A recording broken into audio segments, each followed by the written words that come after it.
Good morning students, कैसे हैं आप सभी। स्वागत है आपका हमारे YouTube channel MB reading classes में।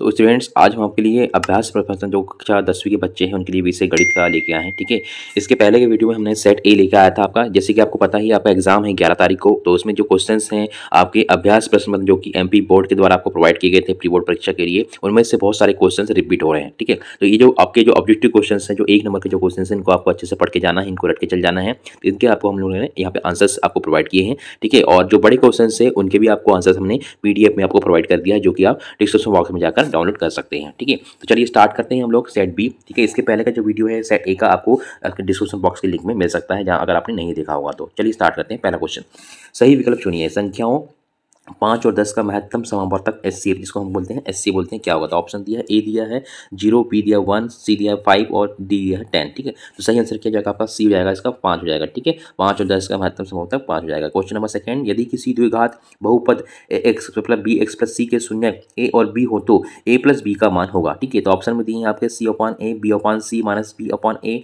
और आपका दिया है डी में माइनस ए अपॉन सी। तो सही आंसर क्या आपका माइनस बी अपॉन ए हो जाएगा। सी नंबर का जो है आपका सही हो जाएगा माइनस बी अपॉन ए हो जाएगा सही आंसर। ठीक है, चलिए क्वेश्चन नंबर देखते हैं थर्ड नंबर, रैखिक समीकरण युग्म a1x plus b1y plus c equal to 0 है तथा a2x plus b2y plus c2 is equal to 0 है कि हल नहीं होने की शर्त है। ठीक है, तो इसमें आपको जो ऑप्शन दिए हैं उसमें सही आंसर जो है आपका बी नंबर का है। ठीक है, ये आपका जो है इसको हल करने की संभावना नहीं है, बाकी आप जो है सभी हल कर सकते हैं। ठीक है, चलिए क्वेश्चन नंबर 4 देखते हैं हम लोग। AP 1 है -1 है, फिर 3 है -5 के सारों अंतर हैं। तो आपको ऑप्शन दी है -2, 2, 0, 4। तो सही आंसर क्या है, फोर्थ नंबर का जाएगा -2 हो जाएगा। ठीक है, ए नंबर वाला जो है आपका सही आंसर जाएगा। क्वेश्चन नंबर 5 देखें, यदि एक त्रिभुज में किसी एक भुजा का वर्ग अन्य दो भुजाओं के वर्गों के योग के बराबर हो तो पहली भुजा का सम्मुख कोण होगा। ठीक है, तो कितने अंश का होगा, 90 अंश का, 60 अंश का है, 180 अंश का, या फिर 45 अंश का है। तो सही आंसर क्या जाएगा आपका 5 नंबर का 90 अंश का है। ठीक है, ए नंबर का जो है आपका सही आंसर है 90 अपने डिग्री का हो जाएगा। क्वेश्चन नंबर 6 देखें, बिंदुओं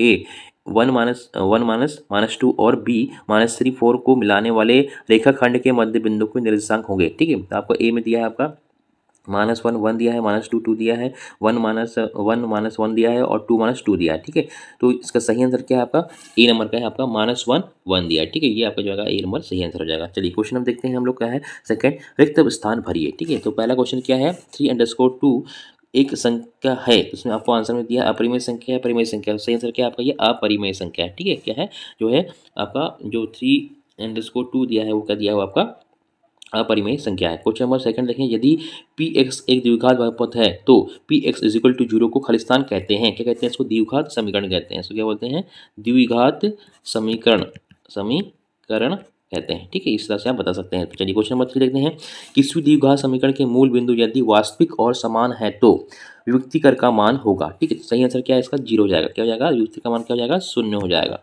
क्या हो जाएगा, 0 हो जाएगा। ठीक है, चलिए क्वेश्चन नंबर 4 देखते हैं, समांतर श्रेणी A plus D A plus 2 D A plus 3 D इस तरह से अगर कंटिन्यू चलती तो 10वां पद का मान होगा। तो सही आंसर क्या जाएगा इसका आपका 10वां पद हो जाएगा ए प्लस 9 डी हो जाएगा। ठीक है, ये आपका सही आंसर हो जाएगा आपका 4th नंबर का। चलिए क्वेश्चन नंबर 5 देखते हैं, वे सभी आकृतियां जिनके आकार समान है तो परंतु उनके माप समान होने की आवश्यक नहीं है खालिस्तान आकृतियां कहलाती हैं। तो क्या कहलाती हैं ये, जो 5वां का सही आंसर क्या है आपका समरूप, क्या कहलाती हैं, समरूप आकृतियां कहलाती हैं। ठीक है, ये आपका क्वेश्चन का आंसर हो जाएगा। चलिए क्वेश्चन नंबर 6 देखते हैं, बिंदु 0 4 का खालिस्तान अक्ष पर स्थित है तो क्या है आपका, ये आपका वाई अक्ष पर क्या हो जाती है स्थित है। ठीक है, क्वेश्चन नंबर 6 का आंसर क्या है, वाई अक्ष पर स्थित है। चलिए क्वेश्चन नंबर 3 देखते हैं, सही जोड़ी बनाइए। ठीक है, आपको जो क्वेश्चन के आंसर दिए हैं, ऑप्शन दिए हैं, उनमें से आपको मैच करना है कि सही आपका क्या है आंसर। चलिए पहला क्या दिया है, तो पहला ऑप्शन क्या है, सेक स्क्वायर थीटा -1। ठीक है, तो इसका सही आंसर क्या जाएगा आपका tan स्क्वायर थीटा हो जाएगा। सही आंसर क्या जाएगा tan स्क्वायर थीटा। तो समझा है आपका जो है आपका फिफ्थ जो 5वां नंबर का एफ है वो आपका सही आंसर है। ठीक है, चलिए क्वेश्चन नंबर देखते हैं, क्या है कॉट थीटा। तो कॉट थीटा का सही आंसर क्या जाएगा 1/tan थीटा। तो कौन सा है आपको सही आंसर इसमें दिख रहा है आपको 1/tan थीटा आपका फर्स्ट नंबर है। ठीक है, अब दिया थर्ड नंबर है 1 माइनस साइन स्क्वायर थीटा। तो तीसरे नंबर का सही आंसर किसका हो जाएगा, कोसेक स्क्वायर थीटा। तो क्या है आपका ई नंबर का जो है आपका सही आंसर है इसमें। ठीक है, ई नंबर का cosec theta cosec square theta हो जाएगा। फिर है क्वेश्चन नंबर 4, अर्धवृत्त का क्षेत्रफल। अर्धवृत्त का क्षेत्रफल आप कैसे निकालते हैं, तो सिंपल है, आपको होता है पाई आर स्क्वायर है तो उसमें उसको आधा हो जाएगा तो 1/2 हो जाएगा, 1/2 पाई आर स्क्वायर हो जाएगा। मतलब आपका सी नंबर का सही आंसर है। फिर है वृत्त की परिधि, वृत्त की परिधि का सही दिया गया है 2 पाई आर दिया हुआ, डी नंबर का आपको सही आंसर हो जाएगा। ठीक है, और लास्ट में मूल बिंदु के निर्देशांक, मूल बिंदु के निर्देशांक मतलब 6वें का सही आंसर क्या है आपका बी है। ठीक है, 0 0 हो जाएगा। ठीक है, इस तरह से आपके जो आंसर है यहाँ पे आपने नोट कर लिए हैं। ठीक है, आप इसको लगा सकते हैं। चलिए क्वेश्चन नंबर देखते हैं हम लोग। 4 नंबर क्या है, एक शब्द वाक्य में उत्तर दीजिए। ठीक है, तो इसमें देखिए पहला क्वेश्चन क्या है, थेल्स प्रमेय का कथन लिखो, है ना। थेल्स प्रमेय का कथन लिखना था। तो देखिए इसमें जो भी इसमें है, अन्य दो भुजाएं एक ही अनुपात में विभाजित हो जाती हैं, इस तरह से आप लिख सकते हैं। ठीक है, इसका हम लोग आंसर सबको आंसर से भी प्रोवाइड कर देंगे, वहाँ आंसर को आप नोट कर लीजिएगा। क्वेश्चन नंबर सेकंड देखते हैं, यदि 10 मीटर ऊंचे एक वृक्ष की छाया 10 × 3 मीटर है तो सूर्य का उन्नयन कोण कितना होगा। तो ठीक है, इसका सही आंसर जाएगा आपका कितना हो जाएगा, 30 अंश हो जाएगा। ठीक है, 30 अंश मतलब 30 डिग्री का हो जाएगा। सेकंड नंबर के सही आंसर हो जाएगा। ठीक है, क्वेश्चन नंबर थर्ड देखते हैं, द्विघात समीकरण ax² + bx + c = 0 के विभक्तिकर का सूत्र लिखिए। तो इसका विभक्तिकर का सूत्र क्या जाएगा, देखें d = b² - 4ac। ठीक है, क्या हो जाएगा, d = b² मतलब 4ac। क्या है आपका, ये द्विघात समीकरण के आपका विभक्तिकर का सूत्र है। ठीक है, इसको आप नोट कर लीजिएगा थर्ड के आंसर को। क्वेश्चन नंबर 4 देखते हैं, वृत्त की एक छेदक रेखा वृत्त को कितने बिंदुओं पर प्रतिच्छेद करती है।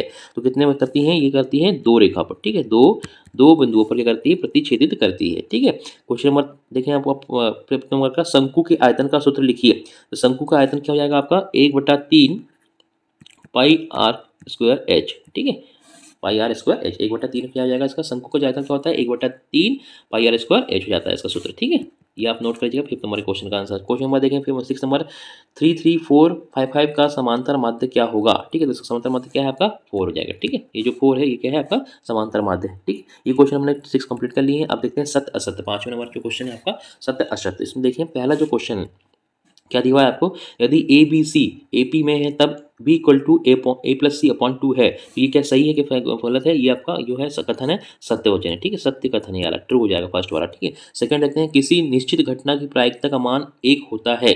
तो बिल्कुल सत्य है, किसी भी निश्चित घटना का मान क्या होता है, 1 होता है, ये भी सत्य है आपका, सेकंड वाला भी ट्रू हो जाएगा। ठीक है, क्वेश्चन नंबर 3 देखें, गोले का संपूर्ण पृष्ठ = πr² होता है तो r गोले की त्रिज्या है। ठीक है, क्या बोल रहा है, यदि गोले का संपूर्ण पृष्ठ = πr² हो तो यहाँ r गोले की त्रिज्या है, तो ये नहीं है। ठीक है, फास्ट जाएगा ये, r की गोले की त्रिज्या नहीं। क्वेश्चन देखें, यदि किसी वृत्त की अनंत स्पर्श रेखाएं हो सकती हैं। ठीक है, तो बिल्कुल सत्य है, वृत्त की क्या होती है आपका अनंत क्या हो जाती हैं, जो स्पर्श रेखाएं हो सकती हैं। तो आपका जो चौथा है आपका सत्य हो जाएगा, और जो आपका तीसरा था वो असत्य हो जाएगा। ठीक है, क्वेश्चन नंबर 5 देखें, यदि किसी घटना की प्रायिकता p है तो 0 आपका जो साइन दिया हुआ है। ठीक है, ये होगा 5 का क्या जाएगा, ये आपका सत्य है, ये भी जो कथन दिया है आपका सत्य है। ठीक है, इसको भी आप नोट कर लीजिएगा, ये सत्य कहलाएगा। क्वेश्चन नंबर 6 देखें, क्षैतिज तल के ऊपर की ओर देखने पर दृष्टि रेखा क्षैतिज रेखा के साथ अवगमन कोण बनाती है, तो ये क्या आ जाएगा आपका फॉल्स है। ये कौन सा है, असत्य है। ठीक है, फॉल्स है, आप इसको आप असत्य लिख सकते हैं। ठीक है, ये आपका हो गया। तो पहला जो आपका इसमें जो असत्य सत्य है, पहला भी सत्य था, सेकंड भी सत्य था, तीसरा आपका असत्य है। ठीक है, चौथा भी असत्य है, पांचवा भी सत्य है, और छठवा आपका असत्य है। इस तरह से आपके जो है ऑब्जेक्टिव के जो क्वेश्चन है 1 नंबर हमने कंप्लीट कर लिए हैं। इसके बाद जो आपके जो बड़े क्वेश्चन है, इसके हम लोग सॉल्यूशंस आपको एक PDF में प्रोवाइड कर देंगे, वहाँ से इसको आप डाउनलोड करके आपको देख सकते हैं डिस्क्रिप्शन बॉक्स में जाकर। ठीक है, इनको आपको अच्छे से पढ़ना है और इसको तैयार करके जाना है अपने एग्जाम के लिए, क्योंकि बहुत सारे क्वेश्चन आपके इनमें रिपीट हो रहे हैं। ठीक है, तो आपको इनको ध्यान से पढ़ के जाना है। जो बच्चे मैथ्स में कमजोर हैं उनके लिए तो बहुत इंपॉर्टेंट है कि जो ऑब्जेक्टिव क्वेश्चन है इनको अच्छे से देखना है, ताकि आप अच्छे पासिंग मार्क्स ले आ सकते हैं। ठीक है, तो वीडियो देखने के लिए बहुत बहुत धन्यवाद। Thanks for watching.